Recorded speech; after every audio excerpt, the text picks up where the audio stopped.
Well, I don't want to waste time. It's 7 o'clock. Let's get right to it. There's two guys here that I just got to try to get them hooked up to speak, and hopefully we can do that soon. But either way, we can get this discussion rolling here. First of all, welcome into Dave Thurno, the pitching coach at Stetson, Graham Stinson, who's currently in the minor leagues, a graduate of Duke University, and Eli Herrick, who is the creator of StatStack, an emerging tech company. And that's kind of the idea tonight, is hear these guys sound off on different things related to that and bring in some other guys with some really good experience as well to talk about the evolution of the game, not necessarily so much old school versus new school, but the transition from one side to another. And again, try to make it a hot stove type thing. Just listen to guys. So let's bring in Dave Thurno from Stetson University. Dave, what's happening, man? I appreciate you being here. Yeah, no worries, Josh. So you and I you came on Quarantine Coaches, and we had I felt like it was one of my favorite episodes in talking to you. I want to start this show with you. How would you define old school and new school baseball? I mean, it's obviously, I believe that there's a difference in old school versus new school in levels. But I think it's pretty obvious that it's mainly technology driven, the advances in technology has created new thoughts in the game that would be considered quote unquote new school trains of thought. But as I told you in that podcast before, I think a lot of that is a little misleading, because those thoughts were there back in the quote unquote old school era, or a lot of them were. It's just we didn't have the technology to kind of gauge things like we do now. And there's always going to be a new school. You know what I mean? Old school was new school at one point. That's true, man. That's true. So that's a good point. There's always going to be a new school. In 5 years, there'll be a newer school. It's just right. And our responsibilities as caretakers of the game is to implement and what we believe in and use pieces of all of it. Right. So you've been around the game for a while, and we're not here to talk about our resumes. We're here to help other guys build their resumes, and I would encourage anybody listening to go check out Coach Thurno's resume of where he's been at and why his information is so valuable to us tonight. But Coach, so let's go ahead and not talk about the negatives. Let's talk about the positives. What is your favorite metric or analytic available today you find most useful to you today that you just didn't have 15, 20 years ago? Out of all the things available to you, which one is it and why? Yeah, I don't know if we consider this to be a metric or whatever, but, just the video stuff, the advances in that, all the software that you can use to do overlays and really show your players, use it as a teaching tool for your players, where you used to just say, hey, this is the adjustment you need to make, but you don't get to see it because you can't step outside yourself. My love-hate for synergy, I think, has been, it's a great tool in preparation. So for me, it's just, I'm kind of a visual guy and a visual learner, and I think a lot of people are that way. I do a lot of studying, guys within the game, their deliveries, what their pitch shapes look like, and what, I do a lot of that and try to transition it into teaching my guys to make them better and develop them. So for me, it's not really like the spin rate thing. As I told you before, I can see a guy if he's got a high spin rate fastball or high spin rate breaking ball and what that looks like. I don't have to have the exact number right of the spin rate. You know what I mean? It's just Your terminology on the podcast was a lot better than the terminology you're using tonight on that Quarantine Coaches episode, but I'm 100% with you. Would you say it's easier to develop, high-end major league pitchers now than it used to be because of the tech, or you think, no, it's the same, just you use the resources available to you? Yeah, no, I think there's something to that. The amount of information you can have available to you now, it kind of works both ways. The hitter has so much information privy to them about the pitcher, and vice versa, that it can make you better at playing the position without a doubt. Just from a pure information standpoint, and knowing someone's weaknesses before they ever get in there. But before the technology, you kind of had to figure it out on your own. Figure it out on the fly. That's interesting. I'm gonna probe on that just a little bit. Okay. Terrible piece of vocabulary that word is for a group of men talking about baseball, but now I totally lost my train of thought on that one. Do you think, so what I was going to ask you on the technology, it sounds like you almost think there's an advantage to hitters or pitchers one way or the other because of the technology. Is it helping one side of the game more than the other? I don't think necessarily because the information's available to both sides. So it's really a per player as to how they can use it and what's, available to them. And, at the college level, we don't have what they have at the big league level. So, the information they have, there's teams dedicated to basically finding the holes in every single player, and they do that throughout professional baseball. And that includes the holes that the pitcher may have, and the holes that the hitters themselves may have, So I don't think it's really one-sided to be fair, to be honest with you. I've had, and as an example, I've had conversations with, like Jacob DeGrom, and he uses none of it. He's like, I don't care what their holes are. I know what I do well, and that's what I'm going to do.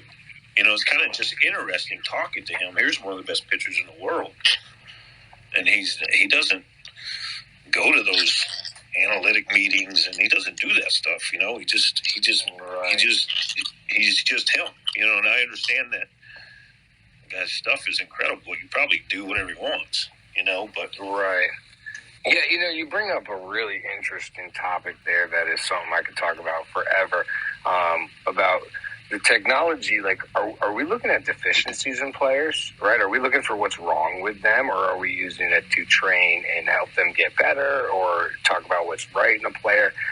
Because a lot of times it does seem like just recruiting in general, and I don't have experience of going from college to pro, but a lot of times I feel like coaches or scouts are looking at a potential recruit or prospect in this kind of light of what's wrong with this guy, right? Like, I'm here because Rudd told me he's good, or I'm here because Fitz told me this is a good player and I've seen video or whatever. So let me find out what's wrong with this guy. The reason I'm here is because everybody tells me why I should be here. Now let me figure out what is everybody else missing. Does that make sense? Yeah. Is it not a negative eye that recruiting and looking at prospects? Like, let's look at all this information and find what's wrong with the guy. Yeah, I mean, I can't really speak for everyone, but for me, whether I was a pro scout or what I'm doing currently as a college guy and in the recruiting process, I don't look at it that way. I mean, everything's off projection anyway. So any hole or any negative you may think that is there, I mean, you can also project whether you can help them improve in that area, whatever it may be. Because it's all off projection anyway. I mean, I'm at a game because someone told me that someone was pretty good. So you're evaluating the skill set primarily first, and then depending on who you are, it's how much does makeup matter, how much does work ethic matter. And you go down that laundry list of things. again, just projecting off of. But I haven't really come across anyone that evaluates players just trying to find what's wrong with them. But maybe those people are there. I don't know. The battle. I feel like that's the battle. Is like you can't, and I get it. The position coaches are in sometimes where everybody's trying to help their kids. So what do you trust? But yeah, it does. I got to tell you, from my perspective, it does feel a lot of times like coaches are trying to figure out what's wrong with this kid and why is he not committed, maybe already, right? Right. But I could see that side of it. I could see that side of it. It's you have to evaluate it, and project it. It becomes tougher and tougher, No doubt. Let's go to Anthony DeLeo. I keep calling you DeLeo. I've done it for 2 years now. I still don't know which one it is. Which one is it? DeLeo. Yes. Thanks. Thanks for having me, Josh. Good stuff, Dave. A lot of the same sentiments coming from my side. Just kind of back to the top. I think the most important thing is it's not necessarily old versus new. By the way, sorry, I hate to interrupt, but those of you who don't know who's speaking, this is New Jersey Institute of Tech's pitching coach and catching coach. Go for it, Coach. I'm sorry. I just want people to know that they're listening to a legend right now. No problem. I appreciate it. Also, one of my favorite guys that I met. Like, you made me realize how good young coaches are. So I'm going to shut up and let people listen to you now. Well, thanks again. No, it's not old versus new. I think it's one of the bigger problems that we kind of see across the game is pitting people against each other for more new school thinking or tactics and coaching, because ultimately all we're doing is just quantifying what we've known for hundreds of years, and it's sure there's some more training pieces, tools, ways to think outside the box maybe, but ultimately it still comes down to being a pretty simple game. I think everybody that's on here has an interest in coaching or in winning, and really it comes down to the grittiest and toughest and most fundamental teams are usually going to pull out the W. But a lot of what we do from a quantitative side and using some of the newer tech and is just leading to more efficient ways to coach guys. I do think that, kind of speaking to your point earlier, I think it almost makes coaching as a skill a little bit easier, but I think that it makes your job as a whole harder. And that it sounds confusing, but I think nowadays you're getting players at every level that understand the metrics and understand the info that we're giving them, and it kind of holds you accountable. You can't be scraping by telling somebody that mechanics aren't lined up or whatever the point of emphasis is in the drill, because we have quantitative numbers telling us a lot of these things.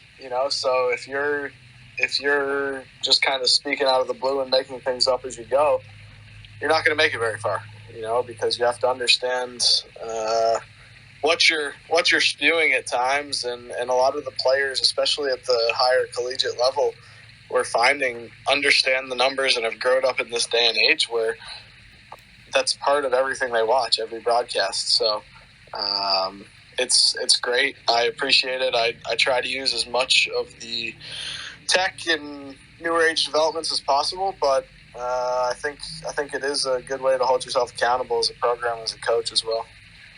All right, so some people out there are like, the dork alarm is going off right now, right?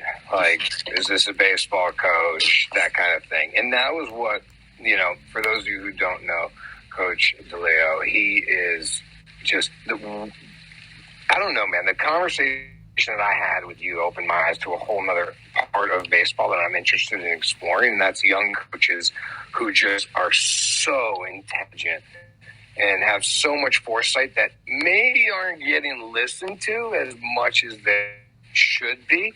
I want to know, for guys coming up through the system, how important is it, whether you like it or not, how important is it to know this about the emerging tech and analytics and how this is all being used? Like, how important is that to building a coaching career in the future? How important was it to yours? Because you're young and you're a D1 pitching coach. Yeah, I don't think it's the end all be all by any stretch of the imagination. Like I said, the more old school way of thinking and some of the ways that you have to get through to certain players is very non-analytical, for lack of a better term. Every guy that you're going to coach is a different personality, has a different way that their mind and body reacts to numbers, reacts to coaching, and sometimes you have to kind of scrap it all. And that sounds dumb, but being simple is sometimes the best way to do it with guys. And obviously the analytics, the advanced scouting work in player development and stuff has been great for my career and kind of where it's brought me to thus far. But I'm lucky enough to have the toughest group of guys that I've ever coached, and a lot of the times you have to kind of just rely on that and not overwhelm them, where sometimes it almost could stunt development if you aren't careful with what you're throwing at guys. So I think being a young coach, sometimes you get pigeonholed as being super analytical or having used that to get to where you're at. But a lot of it is just across the game, but having some feel for certain situations is hugely important, and knowing who you're dealing with, because the giving some info to the wrong player is more counterproductive than anything.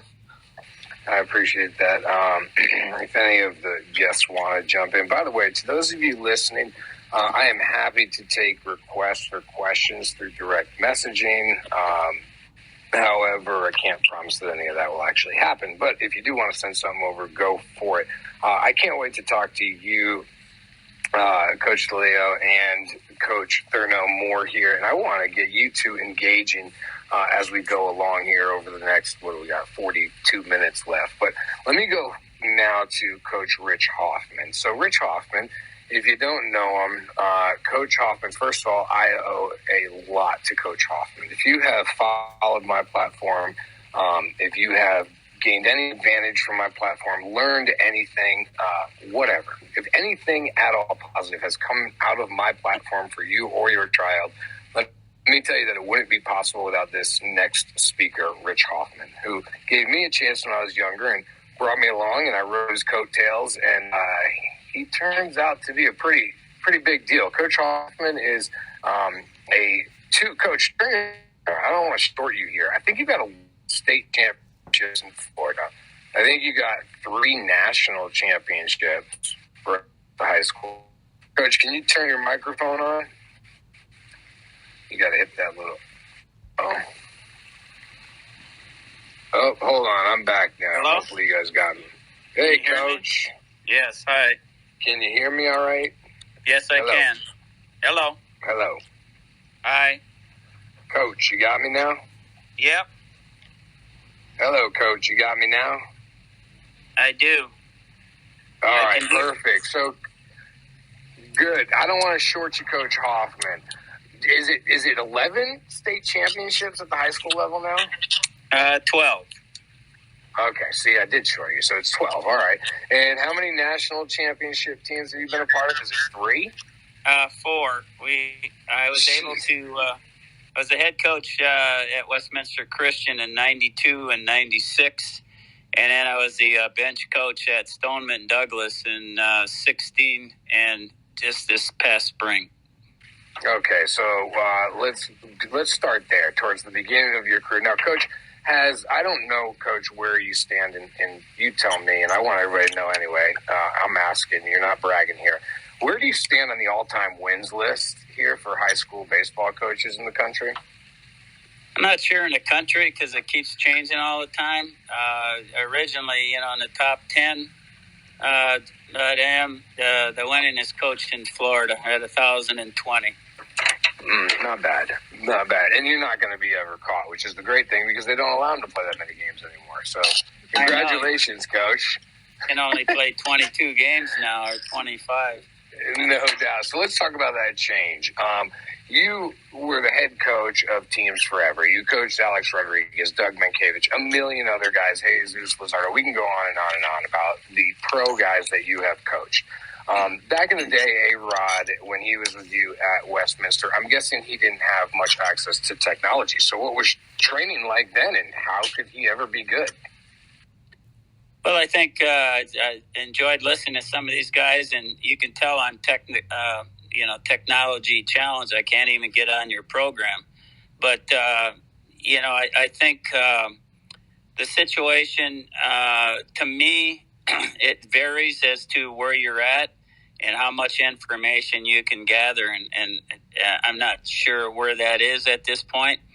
But I think on the high school level, and really on any level, to me, it comes down to being a great teacher of the game and being able to instruct them to do the things properly. And then when you evaluate them with all this analytics,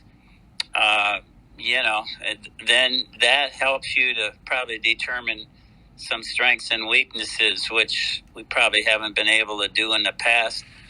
But I'm pretty big on the eye test and the gut, going by your gut sometimes, because you have to get to know these kids. I don't think analytics know anything about heart. I don't think they know about some of the things that you really can't measure unless you see them on a day-to-day basis. So, but when A-Rod was on the field, you knew he was going to be a great one. That wasn't a very difficult discovery for me, and I think that's true of all great players, but there's a lot of them in between there too. So let me ask you, Coach Hoffman, all right, and I know this is maybe a tough question, a little bit unfair because there's pros and cons to each side, but if you had to pick one, you've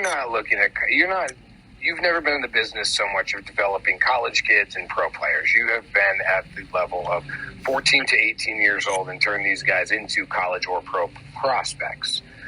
From a high school perspective and a development of those kids ages 14 to 18, do you think that the tech is helping or hurting the cause for that age group in terms of their development at that age? Well, it's a little hard for me to say that because, I've been at Douglas my last 7 years, and we never used anything like that. It was all about, teaching, training, practicing.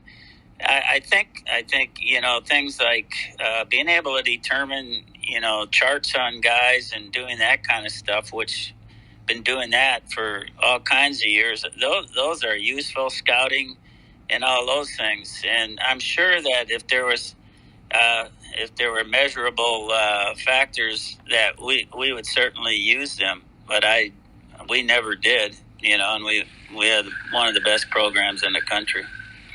No doubt. I'm just going to ask Coach Thurno, is there anything you heard there from Coach Hoffman that you feel like, hey, I connect with that idea? Yeah, I think actually hearing both guys is, had just great points in my opinion. I've always said that, what Coach Hoffman said about, immeasurables being so crucial to players' development. I mean, they got to have it inside of them to want to do the non-fun things, the monotonous things that it takes to develop, the practice time, the non-game time, and those things just aren't measured. And I think Coach DeLeo, I think the greatest thing he said, and I'm just summing it up, is I think he just really, even though quote unquote new school, old school, whatever, however you want to quote anybody, is that using what is available as a training tool, not the end all be all, to tell a story, not the story. You know what I mean? I think that's really, what, we're we have so much more information available to us now, and there's things we can do, and metrics we can have, and all these things. But it's good complementary training things, And going out and taking ground balls is going to make a guy a better fielder. That's not going to change. Things. Throwing the ball in the pen. Doing bullpens and taking BP. Right. That stuff's not going to change. Right. It still does come down to, because so many kids that maybe don't have the intangibles, and I say kids, but players, whatever, don't have the intangibles that Coach Hoffman's talking about. They get their chance in pro ball off their ability and and what they have, skill set wise, but they don't have that intangible, and they end up, fizzling out of pro ball. So their development gets stunted because they don't have those things. Right. Coach DeLeo, when you sit here and, I thought you were kind of one of the poster boys for the new school, right? Is that kind of fair to say or not, you think?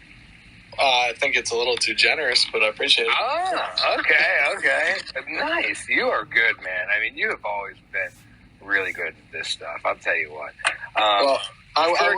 Go ahead. Just to kind of get in, I will say that the first person that can create a quantitative stat that can tell us the toughness and work ethic of people is going to be a very rich man, because it's crazy. But when you're in the recruiting side of things and you're looking for the next batch of student athletes, you can see all the metrics in the world, their velo, their exit velo, spin rates, whatever it is. Some of the most valuable talks that we still have are talking with their coaches, talking with their teammates, families, everything. Because you got to get to know, what the kid is like on the inside, what he's going to be like when he gets to campus, as long as, making sure there's no cancerous, attributes to him. Right. And I think everybody here can kind of speak to the notion that you're going to take a guy that's maybe a tad less skilled if it means he's going to, be a foxhole type of guy for his teammates, for his coaches, and know that you never have to worry about them putting the work in. Let me jump a different direction and take what you just said about knowing families. I'm going to go back to Coach Hoffman here, and I'm going to go to Coach Hoff and Coach Thurno and let you guys bounce this one around. We'll start with Hoff. Families. This isn't just about the evolution. I didn't bring you guys on here tonight just to talk about the evolution of metrics and technology. I really want to look at the evolution of just the game and all aspects of it, and where are we going? Because you don't know where you're going unless you know where you came from. That will help you get a better idea of where you're going. So, Coach Hoffman, parents today, again, at the high school level is really where you were born and raised and bred, but you've seen obviously a lot of kids go on to the next level. I want to ask you this. Parents, one, how have they changed? But a second part to this question is, think of all the guys you've had that have gone on to play Major League Baseball, and what characteristic did those parents share? Well, I think for the most part, they were very supportive. I was very fortunate in my career, to have a lot of great players, and sometimes that makes a great coach, and those parents, usually had a good perspective, but, that some of them were a little helicopterish, and stuff like that. So I don't think there was any one characteristic other than very supportive and trying to give their son the best opportunity, providing him a lot of things. And at first, when I first started in 1968, we almost had leather helmets then and stuff, so there wasn't any of this other, there wasn't any of this other stuff going on. Kids just loved to play baseball. And even when I was playing, we'd just go to the park with 18 kids and play ball without parents and adults, and, just did the job. So now it's all about pressure. It's all about travel ball. It's all about having your name listed, in perfect game, and all the different things that take place. So it's changed so much over the years. From I was the only guy they had, really, and now they've got a strength coach, they got a running coach, they've got a psych coach, they got a hitting coach, and a pitching coach. So usually now high school coaches are sixth or seventh down the list of most strategic for these people. So I really is that a bad thing? Is that bad for the game? Is that bad for the kids? I think so. I mean, why? Because what happens? Well, what happens is if let's say I'm the head baseball coach at Douglas, and it happens everywhere. But you want to correct something that this young man's doing offensively, swinging or whatever, and you have your philosophy, and then he says, basically, he may not say it to you to your face, but he says, "Screw this, man. I got a hitting coach, and he tells me this."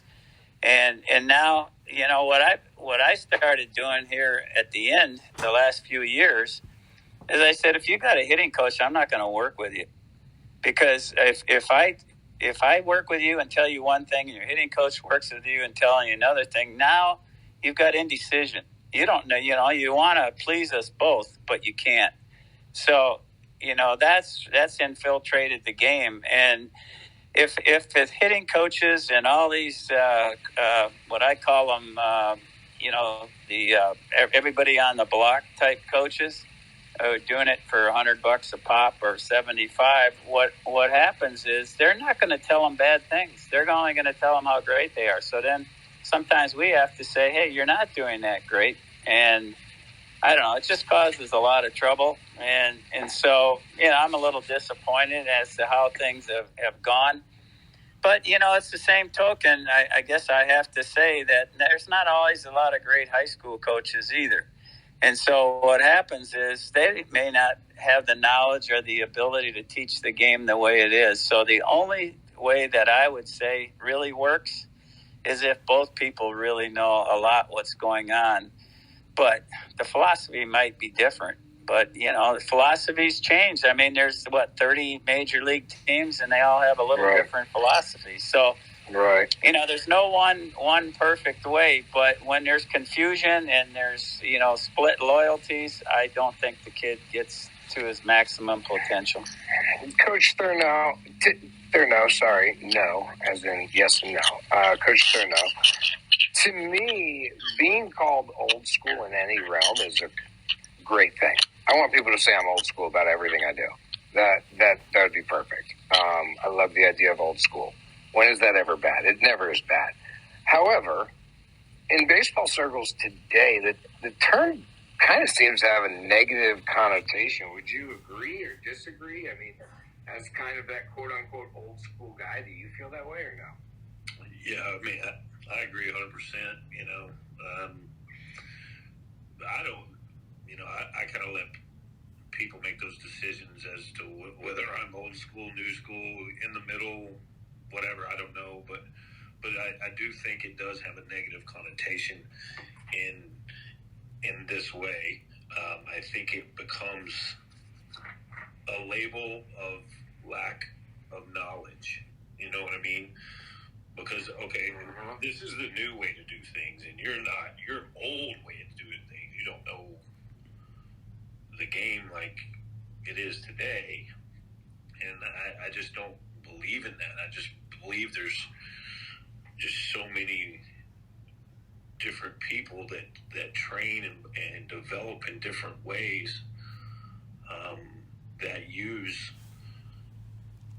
methods and knowledge from all timelines, to be honest with you. I mean, I'm obviously have tried to incorporate newer things into what I do, because the way I trained as a player, it was none of this. It was like Coach Hoffman said, we went and just played. We played ball. And you got better because you wanted to win. And you know what I mean? You didn't have this scientific, all this science involved But again, like I said before, and I think Coach DeLeo is saying the same thing, is that we can use those things, what you see fit, into your development of your players, but it's not the end-all, be-all. Like I said, it tells a story, not the absolute story. Right. And Josh, can I go ahead, in Coach. Yeah, absolutely, 100%. Go, Coach Hoffman. I think the key, when they say old school, what they really mean is this guy can't make any adjustments to what's going on in the new world. Whereas the guys that are old school, just they know that the principles of training a player are still the same no matter what. And I'm a believer in I always tried to do everything that I could knowledge-wise to give me an edge and to help me win. And if analytics would help me win, I would use them. So I think that's kind of where people have to come into this. I'm not opposed to them. I'm just saying it's like I can't even watch a major league game anymore, based on, guys pitching to 6 hitters and, another 12 hitters, and maybe that works for them. But you got to remember, they have the ultimate analytics departments who figure everything out to the nth degree, and a lot of the management of this is coming from on top, not necessarily in the dugout. So I understand how important it is, and I think it's a huge help. But I'm not sure how much at this point on the high school level that it's developed to that point, but I'm sure it will. So I'm not going to put you or Coach Thurno on the spot here, but I am going to go to Coach DeLeo. And Coach DeLeo, look, man, here's what I'm thinking and what I'm feeling. And this is just honesty, and I hope it doesn't make anybody uncomfortable. Okay, but I've followed Coach Thurno since I met him, and I've known Coach Hoffman forever. These are the guys that raised our generation, Coach DeLeo. And part of me it feels like the more and more I talk to that generation of coaches, that they feel they're being phased out. I mean, have you ever thought about that on a personal human level? Like, are we treating that previous generation that taught us, are we treating them the right way? Yeah, even as someone that, obviously skews a little bit towards the new school, if you had to put it on the chart, I think that's definitely the case, and it's probably the completely wrong way to go. Just being totally upfront, like, I think I saw it when I was in pro ball. I'm sure some of the other guys on here have as well, that unfortunately a lot of the quote-unquote older school coaches are being pushed out of the highest levels. And like I said, even maybe the way that I teach or I've learned has been skewed a little new, but almost all of my closest mentors, some of my best friends, are older guys in the game that are built on those old school principles, and that's who I learned from. So I can appreciate, what they can bring, and quite frankly, I think they're probably better than a lot or most young coaches nowadays at some of the again, you go to older school tactics or ways of teaching. You're right. And they definitely have more feel for in-game situations just because of repetition. There's something to be said for guys that have been in the game for 50 years. They've seen and forgotten more than most of us young guys have. That was my dad's favorite line to always remind me of, is that he has forgotten more than I will ever know. And I don't think it's fully unjust in some cases, because I'm sure that there are coaches and people out there that refuse to adapt or refuse to do what's best for the program, maybe wherever they're at. But for the guys that are willing to adjust, like Coach Hoffman said, they've got as much experience or more than anybody. So if they don't think it's going to work and it hasn't proven to work, then there's no reason to hold it against them. Well, I like what Coach Thurno said earlier, where it's like, okay, you know what? Yeah, he in some senses he said, okay, yeah, you guys want to phase me out? Okay, cool. But guess what? In 10 years, you're going to be the ones getting phased out. Yeah. Because it's just the natural cycle of life, right? So I'm going to bring in, actually, I didn't plan to bring him in, but I'm going to bring in Coach Danny Burrell. He's the pitching coach at Georgia Tech. Obviously, a great addition to this discussion on old school, new school, and the use of technology today. And I know, Danny, you probably have an interesting perspective on all of this. So if you don't mind, I'm going to invite you to speak. If you can hit that microphone button, jump in. What are you thinking as you listen to all of this? Just got you back on. What was the last part, Josh? No, you're good. I delayed that I delayed that the perfect amount for you. I was giving you a good intro. I was hooking you up. And then I was saying, okay, Coach, what do you think about all this? And the timing was absolutely perfect. I was like a damn real radio host, and you just tapped it all up by asking that question. I know. All right. That's what I do best. You're listening to all this, Coach Burrell from Georgia Tech. What are you thinking? What are you hearing? Well, I've been on both sides of this for quite a while. I've been at the college level for a couple of years and, spent the better part of 2 decades at the pro level. And, I was introduced to pro ball in that old school mentality. And, I think, I'm a better coach. I think I hope I'm a better coach right now because of what I learned from my first pitching coaches that I had, from the first bosses that I had, into a role as a pitching coordinator and this and that, and everything that I've learned, old school, new school, analytics, no analytics. It's a nice blend of both. But yeah, there's been great points on both sides, and I've seen it all. I've seen the old school guys get phased out. I'm seeing the new school guys get phased out as well. I think it's going to be cyclical along the way. And, at the end of the day, it's all about winning. It's all about, especially at the pro ball level, once you get to the major leagues. So I think that's where we're at. And it's an interesting dynamic being on both sides of it, from college to pro ball. It's been fun to watch. All right, so now let's talk about unfair advantage here. Coach Burrell, you're at Georgia Tech. I don't really know what you guys have, but I know what some Power 5 schools have in terms of capitalizing on the technology more than others. So are we creating just an unfair game in the fact that some schools can afford technology versus other schools that can't? Like, okay, we're never going to catch up. Yeah. It is an advantage, but at the end of the day, you still have to do what you need to do between the white lines. I mean, that's the ultimate. And, you can have all the, the Yacker techs and the Edgertronics and, TrackMan or whatever it may be. But if you can't execute, or if you can't do what you need to do offensively, defensively, it really doesn't matter, So, I mean, it's a nice tool to have, but you still have to be able to perform.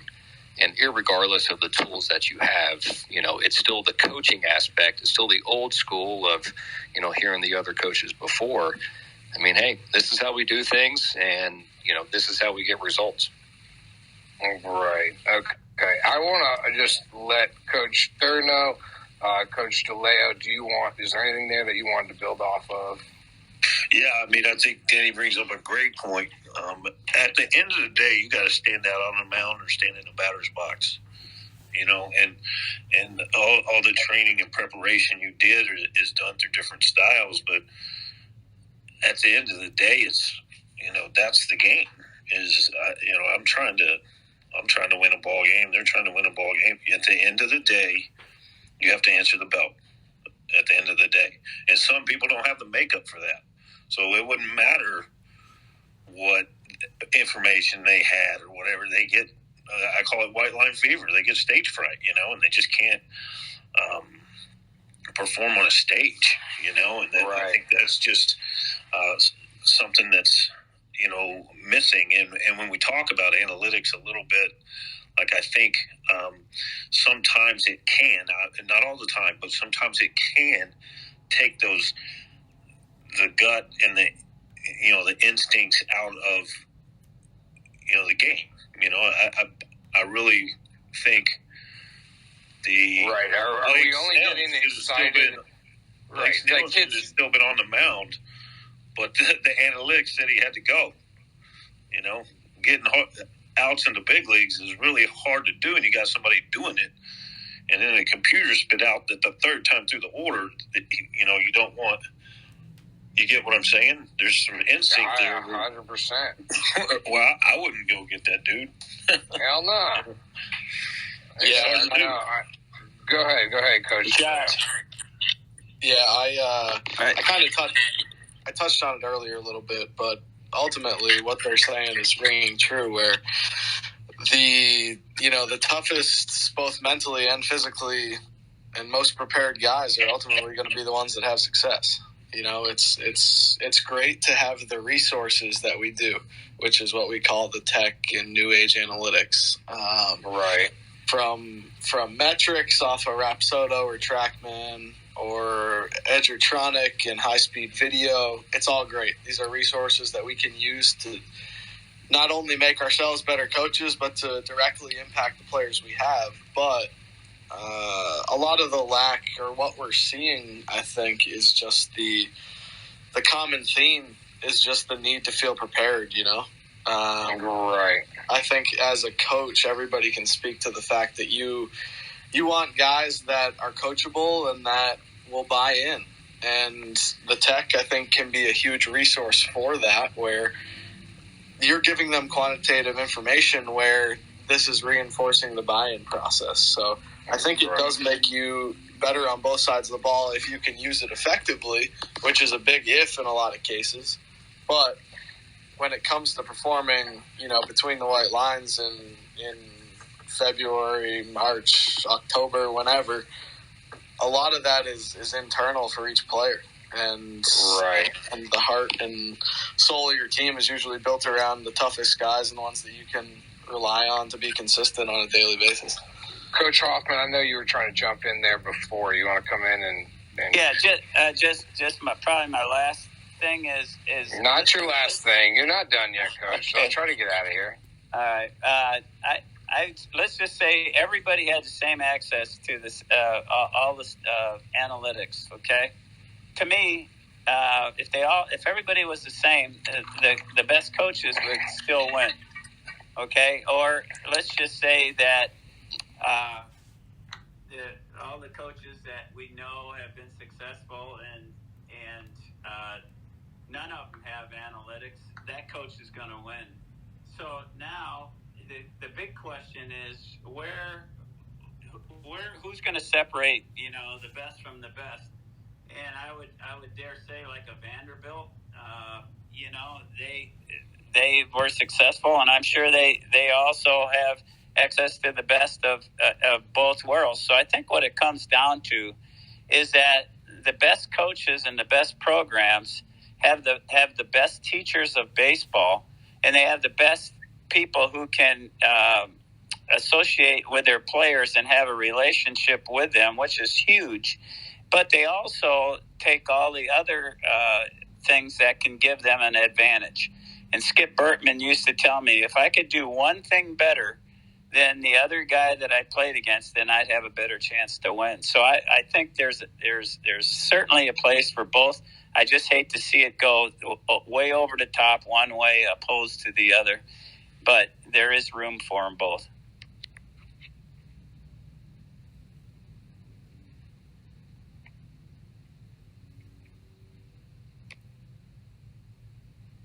Yeah, I think that's a good point, Coach. I think any advantage that you can gather. I was talking this entire time, and I just had myself on mute like a rookie. And Coach DeLeo, I'm sorry, you're way better to listen to than me. Go ahead, I'll let you finish my thought, but I apologize for the delay there. No problem. Coach Hoffman made a great point where I think that, like I said, these are just resources that we use, and if it gives you even an inch in the mile-long battle here, then you gotta take it, and try to do as much as you can for the players to hopefully get yourself some W's. Right. So I got a couple other guests that we brought in tonight, and I think this is actually a great time to transition, going off of Coach Hoffman's words there. And hold on, I got to just fix something here. And so, Coach Hoffman, in terms of access to the data and things like that you mentioned, and the best coaches are going to win. I agree but my concern is more for the kids, and are kids at a disadvantage? And I'm going to have to mute your mic just so I don't get that kickback there, Coach Hoffman. Are kids at a disadvantage though because of access to technology? And that's really honestly a great opportunity to bring in Eli Herrick, who's a former Duke pitcher, now working on he started up StatStack, which is something that everybody who follows me knows I am really supportive of. I think what they are doing what they have in mind is just going to help all aspects of baseball and everybody in the game. Eli, my question to you would be, building off of that, do people really have access to the same information? And, your story is really interesting because you didn't even have access to your own information. Yeah. And first off, excuse me, thanks for having me, Josh. Excited to talk a little bit more about what we're up to and answer some of these questions. Access to information is a tricky one just because there's a lot of different levels of who owns that information. What does that look like? How can we give this to athletes in a way that makes sense to them and is useful? I think, like we were talking about in the beginning, just players being able to access this and having grown up with some level of understanding with this their whole life is a double-edged sword, to say the least. I think you get players starting to kind of play doctor on themselves if you give them too much access and not enough training, as in here's the whole gambit of what you can look at and what you can try and use, but if you don't really explain and help them use that the most efficient way possible, then it's honestly a little bit of an overload for a lot of guys. But as far as my story, having access and understanding was a bit of an issue. All the different programs. Eli, I'm sorry to put you on the spot, but if you don't mind, again, it's me asking for other people's education. It's not you telling your story. I think it's important that people hear what you dealt with. So if you don't mind, I would really appreciate if you shared your story trying to go from Duke to pro ball. Yeah, so trying to go from Duke to pro ball was an interesting story, especially just with the whole curveball of COVID. And I should preface this with saying Duke does a great job of giving athletes access to things and helping us understand how they work. But as far as having that information and being able to use that with my next steps and being able to give that to professional organizations that understand what's going on behind the scenes, it didn't really exist. So you didn't really know who had access to what, especially being a transfer from a community college, how much data they had and what they could build with that data, was something I assumed was going on and something that I assumed was being taken care of. But really going into it after the fact, that just wasn't really the case. How many different data files there are scattered amongst all these new collection sites and how they're not really comprehensively put together, especially for representation in future opportunities, is a little bit chaotic. So just trying to get picked up without having my data and information in one place that I could very easily promote myself with was frustrating and something that ultimately was an inhibitor in future opportunities. So as Eli has become a friend of mine in all transparency, and as I say to Eli all the time, okay, I'm going to translate your words into non-dork speak, right, Eli? Isn't that what I tell you? Yeah, you say that once in a while. And basically, here's what happened. Eli got screwed over, okay, because Eli didn't have access to this technology, the data that the technology provides. So he had access to the technology, sure, but he didn't have access to the data that was being collected by the technology. Am I saying that correctly, Eli?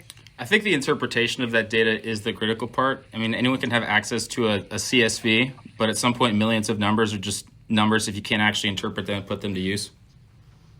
Right. Okay.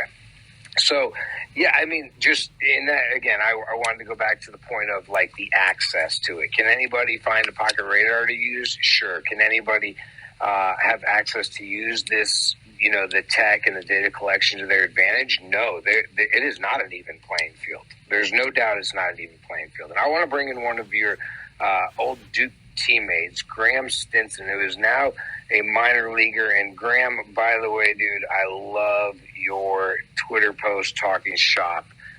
They are phenomenal. What I want to ask you, sir, you have made, obviously you've transitioned how old are you, first of all, Graham? Well, Josh, thanks for having me on. I'm 24 now. Okay. Yeah. Okay. Yeah, 24 with a period. Perfect. Okay, so he's 24. Now, Graham, you have been through high school where probably there wasn't as much tech, and then into Duke where I'm sure they were utilizing as much as they possibly could, and now into pro ball as well. So you've seen a lot of development of tech and a transition from old school to new school. Here's my question for you. College coaches, I know a lot of them are listening to this call right now, looking through the room. And I love that. I love being able to provide an opportunity for college coaches to learn from college coaches. Now that you have gone from college to pro, Graham, looking back on it, do you have tips for college coaches about how to use tech in developing players and scouting players? Do you look back and say, hey, these are things that maybe the college level doesn't focus on so much that the pro level really does, and we should drive that through? I think, just to start off, it's also new, and it's really tough to get as much exposure to all of this data. And what I would tell the biggest difference to me between college and professional, it isn't that big as far as the use of data and the amount of tech that's available on a regular basis. In professional, playing minor league ball, the track band's out there every single time I have a bullpen. I'm not throwing a bullpen without it. Sometimes in college you just don't have the hands to get everybody in the right place at the right time. And that's just part of the gig. You're under time restrictions and everything. But to the college coaches, I think the first part about, doing right by your players and making sure that you're developing the right way is understanding just the generalizations that are correct. Like a high induced vertical break fastball is going to play better at the top of the zone. A low induced vertical break fastball is going to play better at the bottom of the zone. And we don't want to make everybody throw at the top of the zone. We don't want to make everybody throw at the bottom of the zone. But just first, understanding just the generalizations and how the spin interacts to create movement. And so if we can simplify that, and everybody knows that, you throw, I was shown when I was growing up, throwing the line around, the circumference of the ball. So when I throw it, I can see the spin. And everybody has been able to go through and try and manipulate the ball, try and make your pitches better. All we're doing with this is being able to quantify it and understanding the numbers in a way that can help fit us into generalities as far as approach and breaking down hitters. We just want to keep it as simple as possible. If somebody had come up to me when I was 19 and said, Graham, you don't have enough horizontal break on your fastball, I would have been like, oh my gosh, now I have to figure out how to pitch in front of, a few thousand people, and I got to try and figure out how to manipulate this baseball all the time. It does create, at an early age, it does create a little bit of a headache if there's not a clear understanding of what's going on. Graham, let me ask you this. Is there something that the pro scouts focus on in terms of analytics or metrics more so than what you thought up until your point of becoming a pro? I think that they're always looking at makeup. Everybody wants to talk about the old school guys getting phased out. And I think it was Debo that said it, Coach Burrell, that there are new guys getting phased out too, which is also true. You have to have both sides. I think that we saw a surge over the last 5 years of we need every piece of data and we have to interpret every piece of data, to now we still need those guys that are able to read a guy, read his makeup, and see if he's a good competitor, because at the end of the day, anything that's going on between the lines is what matters. everything that we're doing outside those lines, data, analytics, pitchers meetings, all that's doing is giving us the best chance to be successful out there. No doubt. Okay, so let me just take a second here at the top of the hour. First of all, I want to thank Rob Friedman, who's Pitching Ninja at Pitching Ninja, for running the Flatground app and Flatground Bats accounts. If you don't know what those are, they're completely free. You will never see me telling you to do something that's not free. And those accounts, kids out there listening, recruits out there listening, it is Flatground app, APP, for pitchers, and Flatground Bats, BATS, for hitters. If you don't know what they are, just go ahead and look at them and know that you need to be using them. Now, since it is 8 o'clock and coaches, guests, I only asked you to be here for 1 hour.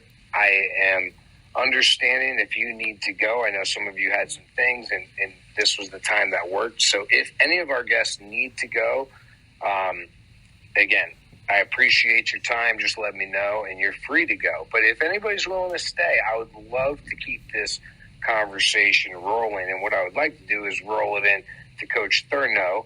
I know that you have some time constraints tonight, so I want to come to you and hear, what are your thoughts right now, Coach Thurno? Are you there?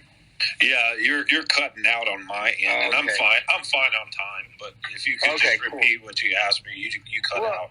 I really just want to go to you. I mean, I really, truly am most interested in you and Coach Hoffman's perspective, just because you guys have seen this more than any of us as it's developed and evolved. And as you've sat there and listened since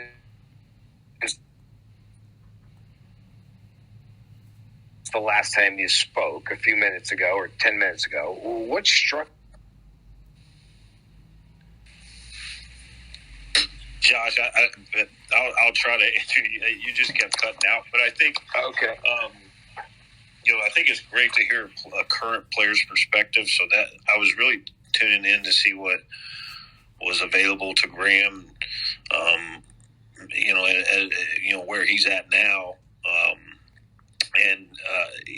I think the technology advances being available to minor leaguers, because that's what's going to, that's going to be an approach they have when they get to the big leagues. I think that's a big deal. But again, you heard another player with another perspective talk about, at the end of the day, you got to, stand on a stage, and at the end of the day, you got to face another man,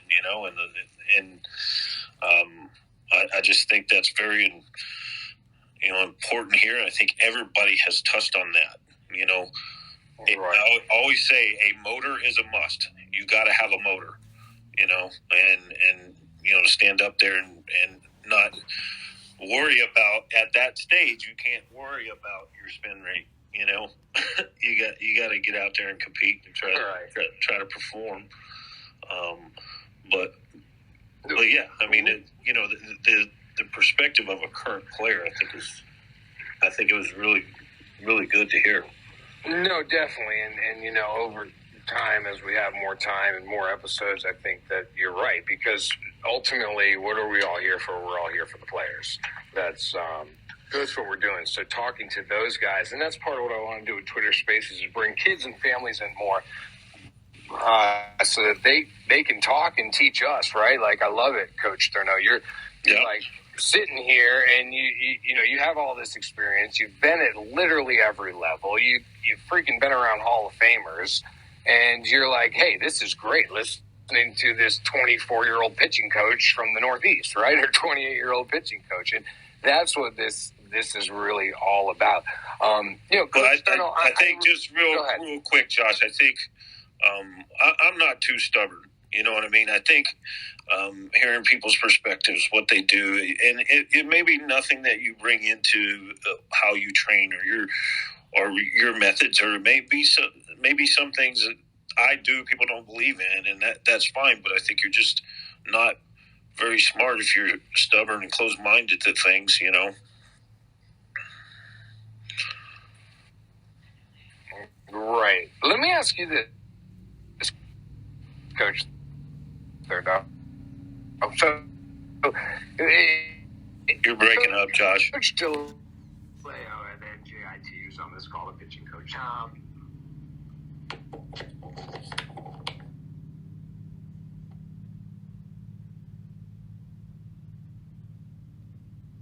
Josh, I don't know if you're there, but you're breaking up. Yeah. Is that any better? Is that any better now? I believe so. Yeah, he seems fine now. Okay. All right. Cool. Let me ask you this, Coach Thurno. Can you hear me all right again? Yeah, I'm good. Yeah, I can hear you. Okay. So Coach DeLeo's on this call, and I know he's a young, aspiring coach already at the D1 level, and he is, I like to think, he's as close to the poster boy of the new age as possible. Right. What kind of questions do you have for him? Yeah, the questions would be, if he and I were sitting at dinner, we'd probably talk for a while, and kind of enlighten each other on different things, how we do things. I do, one thing I try to pick the brains of is how people do their bullpen sessions. You know what I mean? That is a pitcher's batting practice, which we know is just crucial. So what I guess for Coach DeLeo, I would ask him, for example, I have probably 6 different scripted and style of pens that I do. And, sometimes I think, well, is that overkill? Is there something that someone else does that very, do they do the same bullpens for all players? Are all players doing the same bullpen all year? Is it different for times of year? Is it, and I have my reasons for why I do, but I've always been curious about that. I don't know if you can speak to that, Coach. Yeah, I think with lack of a better answer, I think a lot of it is so individual based that it changes on a day-to-day or week-to-week basis. We try to do as much individually driven work as possible in each and every bullpen, but I mean, conceptually, I think there's a few ways to look at what you're doing, whether it's midweek during the season or, we're into Indy times now or in our fall practices. But, I mean, you can go through things. Everybody's throwing schedule is different as well, but even just say that you're using a Saturday live, Tuesday bullpen type of schedule. I think at this time of the year, when we're into Indy times, we're doing much more one-on-one, whether it's I'll run pitch design sessions now where we have the Edgertronic type of slow-mo camera out with the Rapsodo set up behind it with the TV to project actual finger placement, release angles, could be, and like even today I created 3-pitch overlays for guys for them to see their makeup, to see what their mechanics, slot, and actual movement profiles look like in real time in super slow-mo. But I think that's about as far tech side as we want to go with a lot of it. Bullpens themselves, I think you can focus on a few different aspects. It could be commands, where it's like, just command in the strike zone. So 5 glove side fastballs, 5 arm side fastballs. Quite frankly, quantitatively, how are we hitting those goals? 3 out of 5 on the arm side, 2 out of 5 glove side. It could be we try to use the Rapsodo for everything we do. Do not have access to a TrackMan as we speak, but whatever you have and can make do with, you could have a spin type of pen, where you're trying to work on a breaking ball spinning, between 6:30 and 7, for example, with every one you throw. It could be a velo day where you're maybe trying to hike up what your average fastball velo is, hitting a PR, or you can kind of approach it like we're only, taking the data from pitches that are above 88 miles an hour, almost like a velo floor to make sure that we're not easing back on intent, where you're going to be using and trying to simulate game-like scenarios as best possible. The other thing is really just... Go for it. I was going to say, or the last one that we kind of use on a regular basis is more of a trial and error pen. So something that if you come in, we're kind of stuck. A basic example could be I'm throwing a slurvy breaking ball. It doesn't seem to have, either good metrics or good results when we get into lives. Let's play around. Let's try stuff. Let's try to make it true slider. Let's try to make it true curveball. Where so much of what we do goes back to feel. It's a very hard thing to teach or to acquire, I think, as a player, but trying to encourage as much learning as possible in a short period of time. One of the real holdups that pitchers, I think, have as opposed to position players or hitters are that there is a hard ceiling on how many reps you can take at full speed in a day, in a week. So you've got to make the most of your 30, 40, whatever length appearance or bullpen that you have. So, Coach DeLeo, now I want to flip the switch, and I want you to think of a question for Coach Thurno. But before we do that, I know that he's on time constraints. I see a buddy in here, Caleb Davis. Now, Caleb Davis is the former pitching coach at Furman, and Furman, as many of us in the game know, shut their program down during COVID. Now, here's the thing that's super unique about Caleb, and that I think most of us baseball people can appreciate. Caleb is the mentee of Leo Mazzoni. And in fact, we do have on my website or on YouTube, whatever, I don't care. Go look at it. You'll see a super, super awesome special, 2-hour special with Leo Mazzoni that was all organized by Caleb Davis.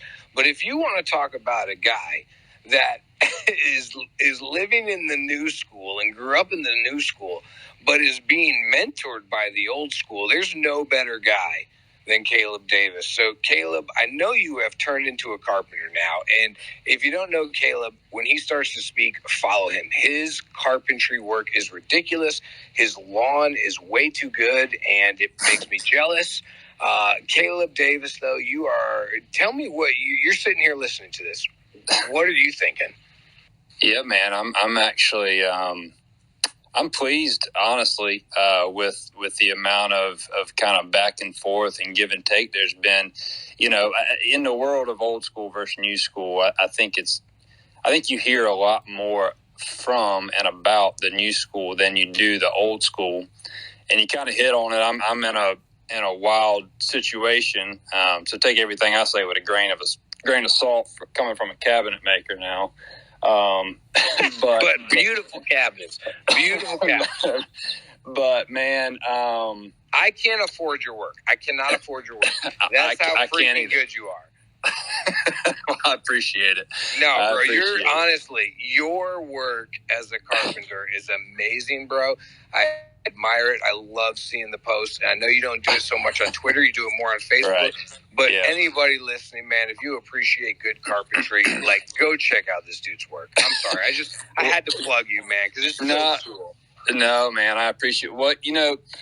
A lot of people will never believe me when I say this, but when the pandemic, officially hit, I had 2 power tools. I had an orbital sander and a impact driver, and that's all I had. And I had never built or done anything woodworking in my entire life.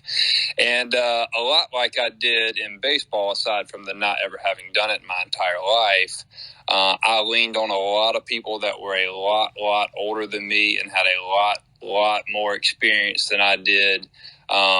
in that world. And man, I do it every day. I've got two mentors that are both 80 plus years old in the world of woodworking. And, I was fortunate enough to meet Leo Mazzoni about 7 years ago. And, he just kind of took me under his wing. And then obviously, I don't care who you are in this chat, if you're 20 or 70, if Leo Mazzoni wants to teach you what he knows about baseball, you're going to listen. So, that's if you don't know Leo Mazzoni, get your shit together, kids. Well, if you don't know Leo Mazzoni, you shouldn't be in this chat. So, but no, man.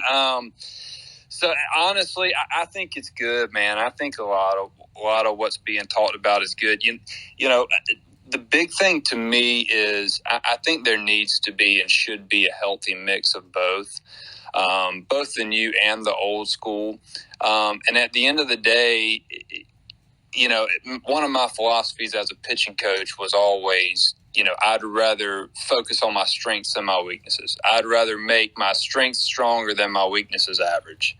And from a former pitching guy, my strengths were the old school way. I love being in a bullpen, minus the track man or Rapsodo or analytics. And that's just where, when I met Leo, that's what he lived on. And now I'll say too, we had some of that stuff. We did have Rapsodo. We had that stuff, and we would use it as a supplement to some of the things that we were already doing. But it would never take the place of our mound sessions. One of our big things that I adapted from Leo was more often with less exertion rather than less often with more exertion. And, it was not uncommon for a guy to throw a bullpen for me 3 to 5 times a week. Right. So, my starters threw minimum twice between starts. And Leo was able to do that with a 4-man rotation. In fact, he invented it when they went to a 5-man. With the extra day, he brought that in. We would go in twice in between starts. And so, I don't have a problem with any of the analytics and the metrics and any of the new school things. I have a problem with it taking place of mound sessions, actual on-field work. A lot of people have hit on it, Coach Hoffman and Coach Thorno. And, in my opinion, I agree 1,000%. In a bubble, the analytics and the kid that has all the tools and all the measurables and metrics and this, that, and the other, in the bubble, you take that guy over the guy with all the intangibles, the guy with the grit and the heart and everything. You take that guy in a bubble. But you don't play the game in a bubble. I can sit here and teach anybody to build an upper cabinet mount, in my controlled shop all day of the week, every day. But the second you take that and put it into somebody's home and you start to install and remove things, and that's whenever you want the guy right next to you that's been doing it for 30 or 40 years, because now all of a sudden it's not in a controlled environment. It's not in a bubble. And you got to be able to problem solve, adapt, and allow your instincts, that grit, those intangibles to take over. I've never, ever coached a player that was loaded with intangibles not have success, but I've had tons of players that were loaded with metrics and the analytics that have not had success. So at the end of the – go ahead. No, you go. No, so at the end of the day, man, I say this all the time. Your talents can get you places in this world that your character can't keep you.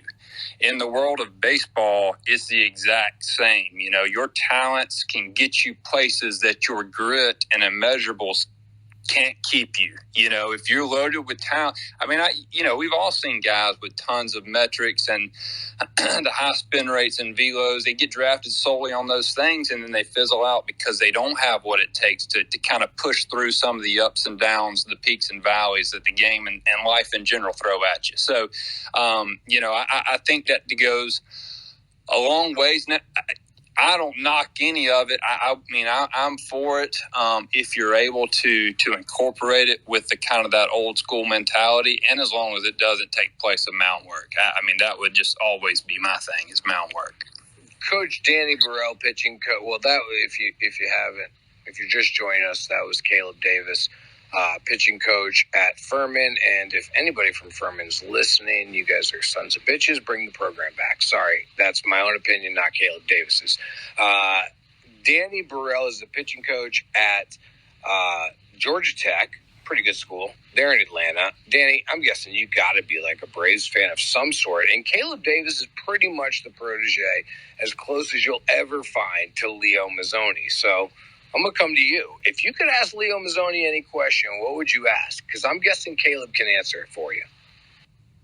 Yeah, Caleb, thank you for that, just great background right there.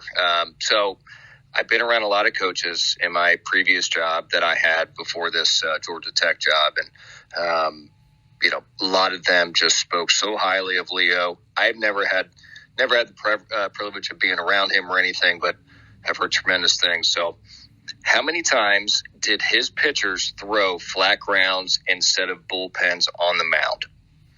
Because I think I know the answer to this, but absolutely never. Leo would lose his mind. I'll tell you this. The very first practice that Leo came to that I was coaching, I was so nervous I could have thrown up. But my guys were throwing in the outfield and right field. Our bullpen was in right field, and I had guys that were throwing mound sessions that day. And, before they started, they were, one guy took, the typical take your cap off, throw it on the ground, it's home plate, other pitchers back there squatting. And he, expletive this, expletive that, what is going on? And, we just start talking. He talked to me like he was getting on to me. And he said, flat-footed throwing in the outfield is to prepare you for downhill throwing 60 feet, 6 inches. Leo hates short boxes. Anything that is not downhill to a catcher, 60 feet, 6 inches, he absolutely loathes. And so, we nipped that in the bud day one. And I never did it since. But when Bobby took over from GM to manager, and he was trying to decide who he was going to hire as his pitching coach, and they were sitting there going through and kind of saying, "Oh, well, who are we going to bring up as our pitching guy?" And a lot of people kind of threw out Leo, and for the sole purpose that his guys always held up through an entire minor league season at that time. And one pitching guy kind of pushed back a little bit and said, "We just don't know that they can hold up in a 162 season. That we think that they'll kind of fizzle out because they throw too much off the mound, throughout the week."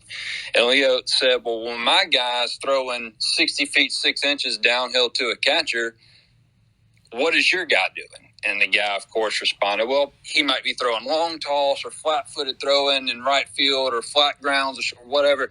And Leo just asked him, simply, "What would you rather have your guy throwing downhill to a catcher or 180 feet, to a guy in center field?" And the long story short is, I think when a lot of people hear about how often Leo's guys threw, none of us was there watching Leo watch his guys. And it's all on Leo would tell me all the time, he'd say, "Caleb, if you are not good enough as a coach to control their effort, you shouldn't be here."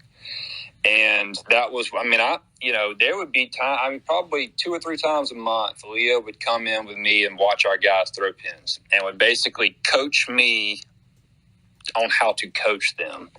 And so it was, man, we had, my first year at Furman, 2017, we had Will Gaddis, who was a 3rd-round pick by the Rockies, threw 107 innings with 8 walks.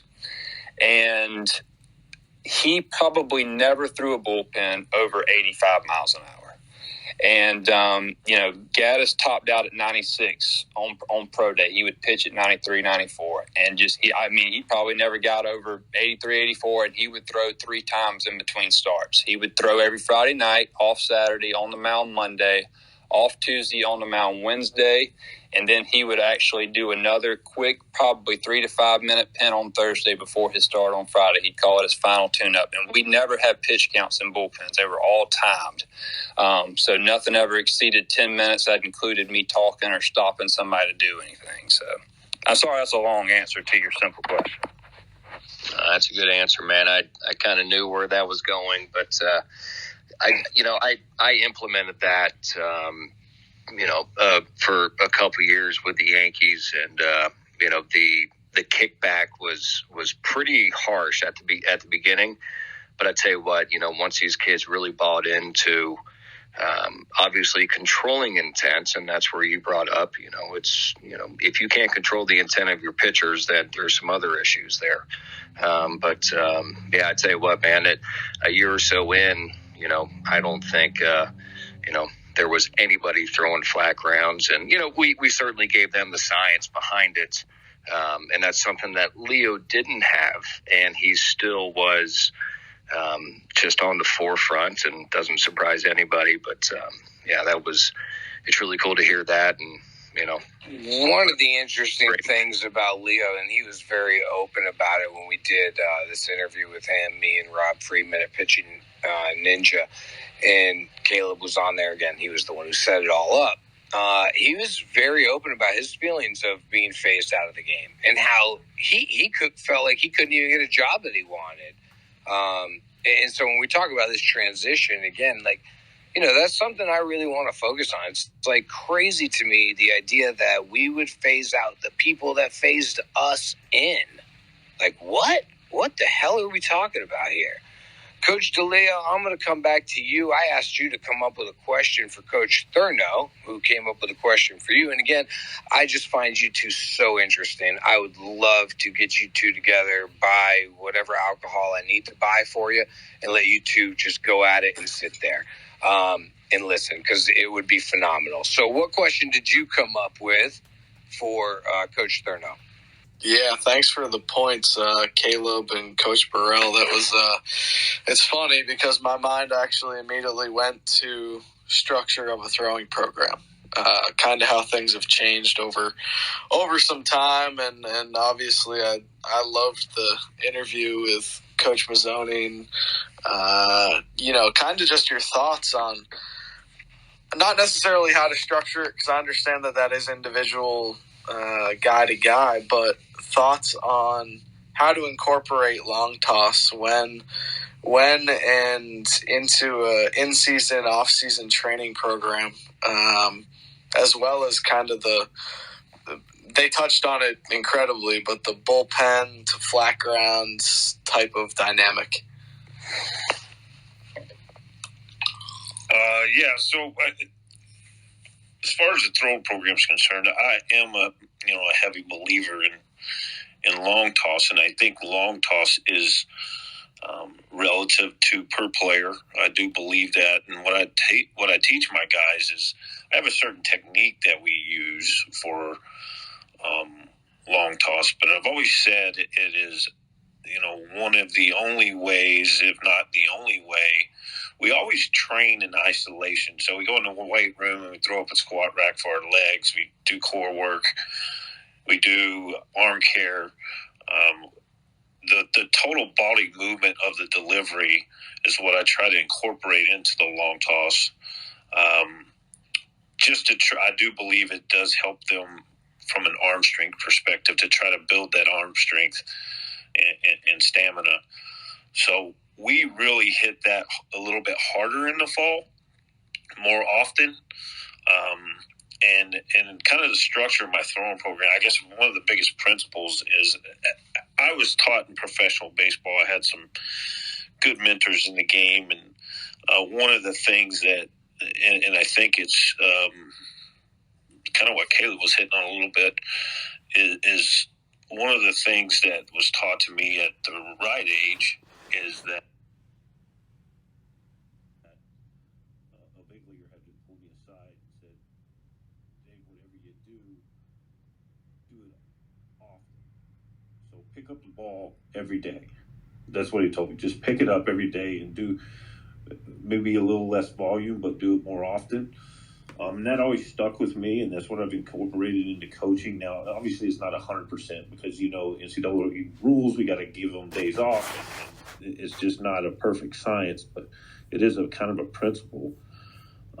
So my big thing is to really take the fall and kind of hit that a little bit harder, trying to, build that arm strength and then maintain in the spring.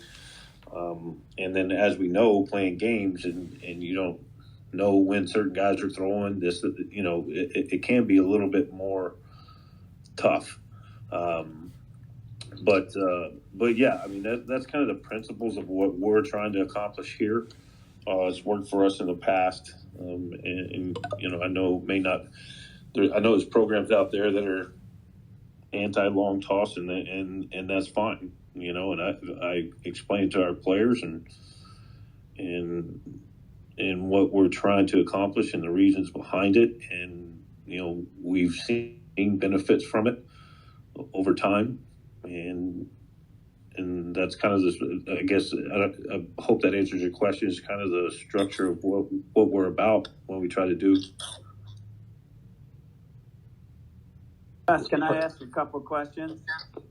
Let me go ahead and bring in Coach Hoffman. Coach Hoffman, I dropped my phone. Coach Hoffman, I actually wanted to make sure I brought you back in here. Again, those of you that have joined us recently, we have quite a few guys on this call, just going across what I see on my screen. Coach Burrell from Georgia Tech has been contributing. Let's see, Coach DeLeo is here from NJIT. Caleb Davis, former Furman pitching coach. Graham Stinson, who is now in the minor leagues, former Duke guy. Dave Thurno, the pitching coach, and I mean, this guy's been everywhere, but currently the pitching coach at Stetson. We got a lot of guys here right now. Just what I want to do is just continue to get you guys to talk to each other for as long as possible. That's my only goal. And I wanted to get Coach Hoffman back in here. Coach Hoffman is, I'm going to mess it up again, but what did you say? 13, 14 time state champion, 4-time national champion, multiple national coaches of the year. The guy coached A-Rod, Minkiewicz, Rizzo, Luzardo, everybody. So, Coach, go ahead, man. I want to give you back the mic. Well, I was really interested in listening to the pitching coaches. I really like what Caleb had to say. And I was a fan of Leo Mazzoni too, but I'm really curious because with so much emphasis right now on kids, they're always trying to protect their arms and they're doing this or that. And I actually, even about 3 years ago, became the first time I ever was a pitching coach in 54 years. But I always felt like there was a lack of technique or, basic fundamentals or technique. And so I guess I have a two-part question for the pitching coaches. And that is, how much time or effort do you spend on the fundamentals of pitching? You see guys in the pros, they have all kinds of different mechanics, and some of them are brutal, but they still, they're in the major leagues. And then secondly, I'm curious about flat ground versus downhill, because I was told somewhere that there's about 6 times more torque or whatever on going downhill. And if you are going downhill and only do bullpens, do you go all out velocity wise in these? So those are 2 or 3 questions that I'd really like to have an answer for. Okay, so let me go here. I want to go back to Graham Stinson, who is currently in the minor leagues. Graham, I don't know if you caught Coach Hoffman there. He'd be great to make a co-host or maybe the head host, because he's getting in a lot of questions there one time. Graham, he mentioned a lot of things. You are a current player. Which part of that do you want to address, or can you address to the best of your ability? I honestly think that just having a really good relationship with each of your players is probably the biggest part. Being able to build the trust with them to have their, these guys they've thrown more baseballs in their body than somebody else has, right? And they're going to develop some sort of feel for what they should be doing day in, day out. And that feel might come later. For me, I felt like I had a good grip on like what would make me feel good on a normal basis to compete, and I could bring that, having good relationships with coach. I could bring that to a coach, be like, "Hey, coach, I like doing this over this."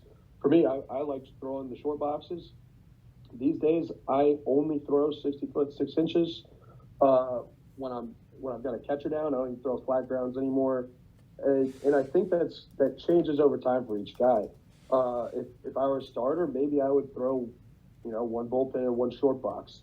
In college, I would be a short box or off the mound 2 out of 3 days, 2 out of every 3 days. And so, the number one thing is also just building up the arms and making sure that guys are physically prepared to be able to carry that sort of load. I mean, I know that we have close to 60-70% of the arm injuries happen within the first couple months of spring training. And that's a ramp-up, a volume issue that all of baseball is kind of having trouble with. And so you've got your ramp-up injuries and your fatigue injuries more at the later end of the season. But just having a good pulse on where the guys are at is, in my opinion, the biggest thing.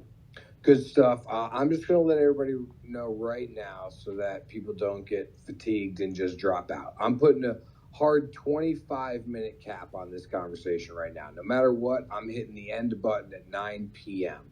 So if you want to hang out till 9 p.m., hang out till 9 p.m. Don't want to hang out, I appreciate you hanging out for a little bit. Coach Thurno, Coach Hoffman had asked a couple of questions there. What stuck out to you? Stuck out? I guess that's stuck out? Yeah. Stuck out to you, and is there anything you can answer for him that he asked?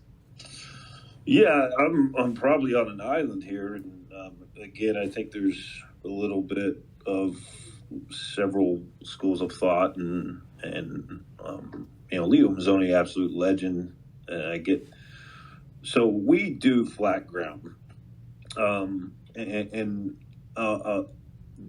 to what Coach Hoffman spoke about is part of the reason for that.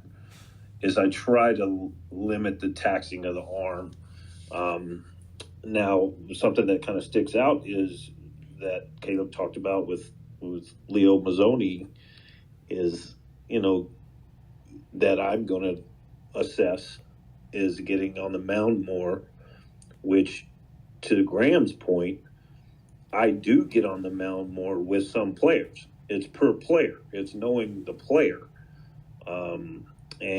But we do Flatground, and my goals there are really, working on pitch shaping, delivery, command, and I get it's not down a hill, but it's still a way I can do that more often without, taxation on the arm. So, again, that's just what I believe in and what our players buy into. And, there's no absolute per player. Some of them, I let them get on the mound twice in between. Some I only let them once in between. It just depends on the player. Love it. Thank you, Coach Thurno. We're going to keep on this here, but just welcoming in new guests. We're at a high for the time we meet. It's the audio clips that I cut that are what's really gold and hits the most people, but I like to see that we are gaining followers here and joining the conversation tonight. This stuff is just awesome. Like, that's my goal, is to give the public and even the coaches just access to each other, right? There's all this bullshit right now about who can access who, and all you want to do is recruits want to access coaches want to access recruits, baseball people want to access baseball people, and for some reason there's so many barriers in between. And Coach Hoffman, before you jump in, I wanted to go to Coach Davis. Caleb Davis was the pitching coach at Furman before they shut that program down, which they need to start back up. Coach Davis, Coach Hoffman asked a couple questions. He was specifically interested definitely in what you had to say in Coach Mazzoni's philosophy. What do you have to help respond to his question? Yeah, so in terms of the whole flat ground off the mound issue, I'll be upfront with you. I don't have the science behind it to support any one way or the other. I take Leo at his word for a lot of things. I know Leo travels around to this day with Tommy John, talking to high school clinics, talking to a lot of clinics. And just say, and I don't, if Leo showed up to somebody's practice and you were throwing flat grounds, I don't think he's going to sit there and say this is the dumbest thing on the planet. I think he would just ask you to explain it to him why you think that it is more important or more beneficial than throwing, downhill to a catcher. And, for me, I think the whole thing is when people associate throwing downhill, they just assume a guy's max effort.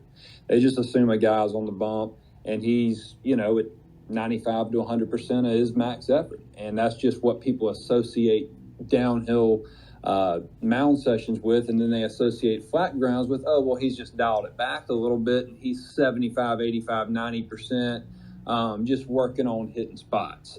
And I think when you throw out flat ground versus downhill to the catcher, you don't necessarily people don't necessarily see, health. They see as much effort. And so for me, I would take anybody's flat ground effort and just convert that to the mound. I just want my guys to be as comfortable as possible off of a rubber downhill to a catcher. And the best way to be as comfortable as possible off a rubber downhill to a catcher is be off a rubber downhill to a catcher. Leo would tell me all the time, he'd say, man, I'm not the greatest pitching coach of all time. No one is. The best pitching coach of all time is innings pitched. You do innings pitched on a mound downhill to a catcher. In terms of delivery, in terms of, the mechanics and things like that, Leo had a lot of stuff, and it was more or less checkpoints rather than a cookie cutter approach to do something. He in his head had a lot of things that we worked on. Our biggest thing that we worked on was alignment. I'm a believer, and Leo is a believer, that you can stand on the rubber and throw a strike to the guy sitting at the corner of the third base dugout with never getting off the mound. And it all has to do with alignment. We don't really talk about in and out whenever we're throwing bullpen sessions. It's all arm side or glove side. Everything is based arm side or glove side alignment. So your arm side fastball, if you're a righty, obviously that's into a righty or away to a lefty. But we always start a pin with glove side fastballs, minimum of 3, which is downhill to a righty or in on a lefty. And then from there, everything else pretty much after that is arm side alignment. You got an arm side fastball.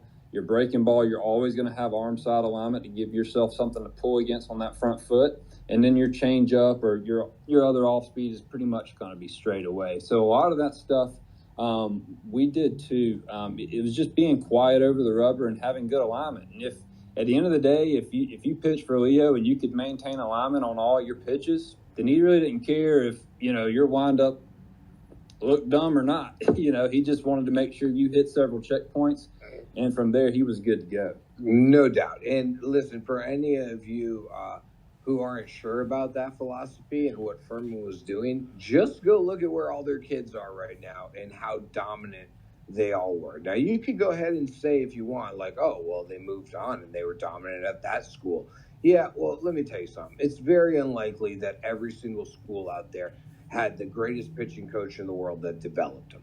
These kids from Furman that went out there and transferred after the program shut down, they just absolutely dominated. And what did they all have in common? They had in common Caleb Davis and Leo Mazzoni. So, I think more guys need to listen up to that. Now, what I want to do is, coaches, I want to invite you to ask Coach Hoffman, a legend of the high school game, a question. We know, as much as, I'm really fortunate to know all of you guys. I am super fortunate. And I love the fact that I can bring you guys together.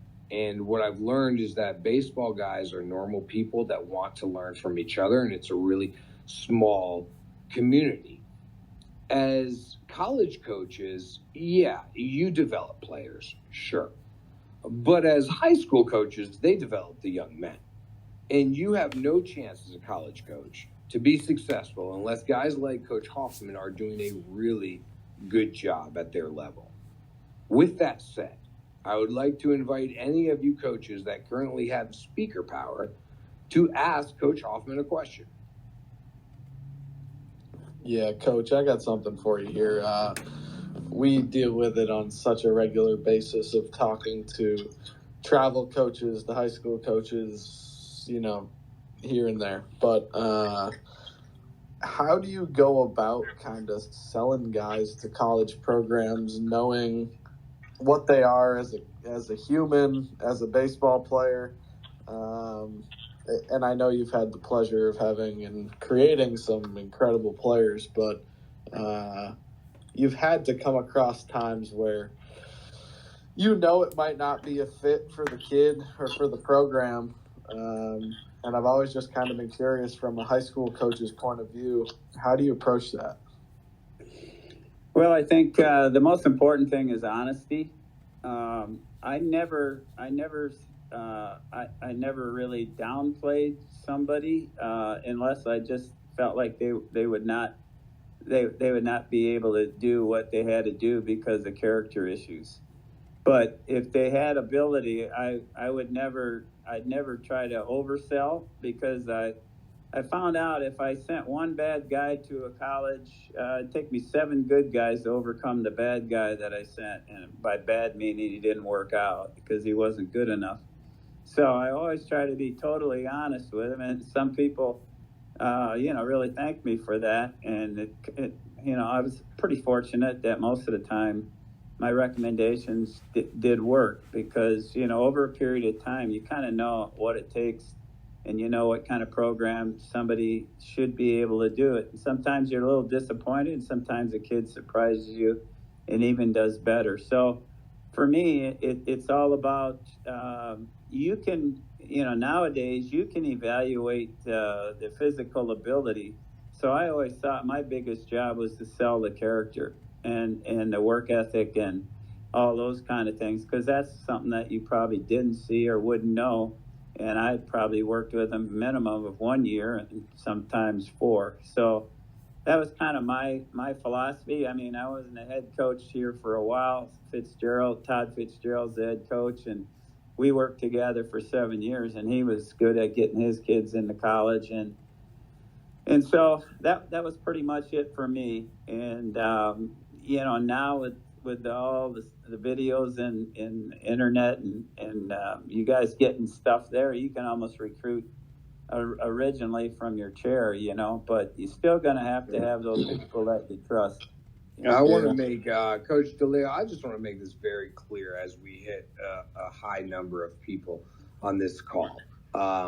If you appreciate anything that I have done, if you have taken enjoyment or advice or anything at all from me, if you have found me to be useful to you in one way or another, entertainment or recruiting, I don't care, then this is the guy you need to thank, is Coach Richard Hoffman. I just want to be very, very clear about that I am never the guy that will ever forget where he comes from, Coach Hoffman. So I don't care who's listening or what they want to hear. I'm going to personally take the opportunity to make it very clear to the public that I freaking love you, bro. And I don't know, the only way for us to advance through the baseball world is to have people like you who are willing to listen to each other like we're doing right now. And I could, if I can, I'll go ahead and take my minute on the stage and tell you a little story here. Coach Hoffman, he's a legend from where I come from. And I was always looking for what's the next thing. How do you move up? And meeting a guy like him was huge. And he invited me to his house one day, and I'm a young guy, and I'm like, holy shit, this is Alex Rodriguez's coach. This guy's got more national championships than anybody. I mean, this is the realest deal. And he told me to come over to his house, and he sat down in the living room, and we just hung out and talked baseball. And then he took me to a school where I was given an opportunity to get some athletic directing experience. And that school then led to a virtual school job. And that virtual school job allowed me to do a lot of things in baseball. And that's how baseball works. And I really just can't thank Coach Hoffman enough for, giving me a chance and helping me grow my career. And Coach Hoffman, I guess I really want to focus on you for a moment here before I get to everybody's final thoughts. Why'd you give a guy like me a chance? Why should coaches give young guys, new school versus old school, totally different? Like, why should we be giving each other a chance? And why'd you give a guy like me a chance? And how has it impacted you? I think it's important, like if you do have a little bit of a persona, with as an older coach, and if you have some success, people really they don't like you that much. And I always found that the young guys that came to me and weren't afraid to approach and ask questions and look like they were really serious about the game, that's what it's all about as a coach. If you're worth your salt, you wanna disseminate as much information because you see the passion that these young coaches have, and you kind of know where you came from and where you've been. And if you don't pass that forward, then you're not much of a person. So I saw in you somebody that was very enthusiastic, energetic, and sometimes pissed me off because you try to beat me. But when we had our travel teams, but no, I mean, everything that you've done, it's just been a climbing the ladder, and and all these other coaches that are here tonight. This has really been a lot of fun for me, and I've learned a lot listening to you. And I moved from Fort Lauderdale in South Florida now after 54 years into Gainesville, Florida, and actually hooked on pretty immediately with Buchholz High School. So if any of you guys are still coaching and recruiting, give me a buzz. Look at this dude, bro. He's still working.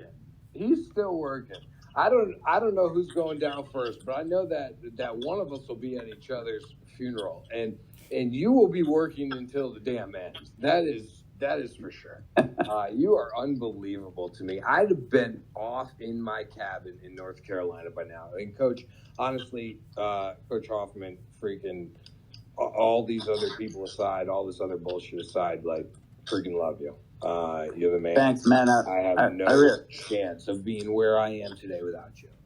Well, I appreciate it, but you're taking too much time. Get to these other guys. All right, cool. Let's do that. Let's go to final statements, final words. We got 8 minutes left. This has honestly been the coolest one yet. And Coach Burrell, I don't know if you want to go again, but I would love to have you pitching coach at Georgia Tech. Anything you'd like to leave us with if I gave you 60 seconds? I'll do it in about 15. No, it's been really cool to sit back, listen to everything. What I would say moving forward is, what everybody's been talking about is just being open, being open to old school, being open to new school. There's a lot of great info out there, and, whether you have all the technology in the world or nothing at all, you can pick the brains of anybody out there. So irregardless of where you are, what you've been, what you've done, there's a lot of good info out there as long as you just sit back and listen. Coach, I saw he jumped in here late. Coach Coulter Bostic Rice, baseball Division I in Texas. Pitching coach Coulter, you've been listening the whole time. What do you think, homie? What stuck out? Why do I keep messing that up? What stuck out to you tonight? Man, quite honestly, there was a lot of really good perspectives here. But I kind of want to follow up on what Debo just said. Like, it doesn't really matter what you have access to. Inevitably, I just got done having this conversation with a group of alum here at Rice, talking about like the development of our pitching lab, and they're so excited. And they're sitting there going, "Man, I wish we would have had this kind of stuff 20 years ago. It's so cool." And I'm like, all this information, all this quote unquote new school stuff that we have, it's not changing the game. It's just opening up our eyes to the more granular aspects that we were inferring or we thought were happening. Like, we're putting numbers to things that we would talk about theoretically, or now like we can actually quantify and say this guy has the ability to do this because of this. And the old versus new, I think it's almost a tired conversation, because there's so much value that can be derived from people that have been in the game. Like, I think Caleb was the one that said, like, the best pitching coach is innings pitched. Well, quite honestly, the most knowledge is someone that's been around longer. Like, I'm not going to be the first one I'm not going to be the one that wants to raise my hand and answer the first question if I'm looking around and there are people that are above me that have had more experience and have seen more things and had more experience. Like, plain and simple, if I'm not the right guy, like I have people I refer to get information, and most of those guys have been through the game, old school and new school. So I know I kind of jumped all over the board on that, but truly this has been a great group of people to listen to, and truly it's all about just going out there and doing your job and whatever tools you have available to you. Really could have. Josh, you're cutting out a little bit. Willing to. Oh, can you hear me? Not quite.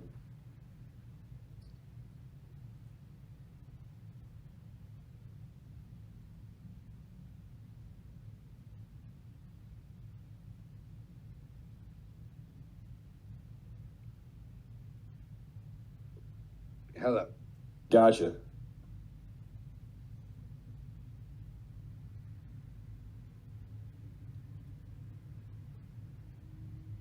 Sorry, guys. It seems like I ruined this for everybody. I was going to say, we might have found the end of our podcast for the night. Danny, I saw you take your speaker off. Don't say anything rude. I was about to say something smart ass, but I'm not going to do it. But I'll keep that between you and I. Okay, I'll be waiting for the I'll say it. Josh don't know how to work that thing. Sounds like his Wi-Fi connection may not be great. Yeah, the host is having connection issues. But, hey, real quick, Caleb, if you're still on there, I had a question for you. Yes, sir. So now doing your carpentry thing, like, are you doing anything on the side? Are you working with players, or are you kind of on a hiatus from baseball? Yeah, I'm actually not doing anything baseball-wise right now. I attempted to for a little while, and then I realized that if I was going to continue to pay my mortgage, that I should stick to doing one thing that was actually going to do that. But every once in a while, I'll have somebody reach out, or I'll just get on the phone and talk baseball for a while. But no, I'm not in the game really at all right now. Oh, that sounds like an absolute shame, man. Sounds like you have a lot to offer some people. Well, I appreciate that. I appreciate it a lot. Josh, did we get you back yet?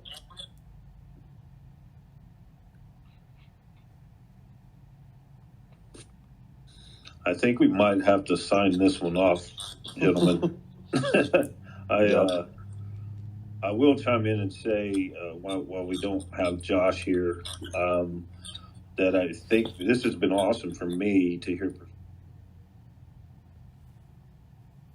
everybody on this call. We're all in it for the same reasons, and we're all trying to develop our players in the best interest of them in the best way we know how.